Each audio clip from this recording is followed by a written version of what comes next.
ആഭരണപ്രിയരുടെ നെഞ്ചിൽ ഇടിത്തീ പകർന്നും നിക്ഷേപപ്രിയർക്ക് ആഹ്ലാദം സമ്മാനിച്ചും സ്വർണ്ണവില പുതിയ കുതിപ്പിൽ. കേരളത്തിൽ പവൻ വില വീണ്ടും 97,000 രൂപ ഭേദിച്ചു. കഴിഞ്ഞ ഒക്ടോബർ 17 കുറിച്ച എക്കാലത്തെയും റെക്കോർഡിന് തൊട്ടരികിലാണ് ഇപ്പോൾ സ്വർണ്ണവിലയുള്ളത്.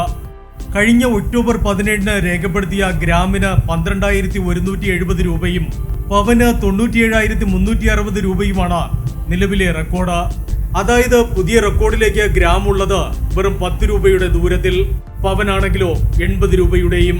നിലവിലെ ട്രെൻഡ് തുടർന്നാൽ വളരെ വൈകാതെ തന്നെ സ്വർണം കേരളത്തിൽ പുതിയ ഉയരം തൊടും. സ്വർണ്ണാഭരണങ്ങൾ വാങ്ങാൻ കാത്തിരിക്കുന്നവർക്ക് ഈ വിലക്കുതിപ്പ് നിരാശയാണ്.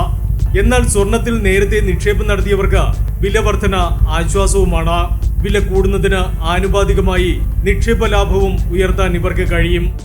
രാജ്യാന്തര വിപണിയിൽ ലാഭമെടുപ്പ് സമ്മർദ്ദമുണ്ടാവുക, ഡോളർ തളരുക, രൂപ മെച്ചപ്പെടുക തുടങ്ങിയ സാഹചര്യങ്ങൾ ഉണ്ടായാൽ മാത്രമേ സ്വർണ്ണവിലയുടെ കുതിപ്പിന് താൽക്കാലികമായെങ്കിലും വിരാമമുണ്ടാകാൻ സാധ്യതയുള്ളൂ എന്നാണ് വിലയിരുത്തൽ. Business desk, gold max.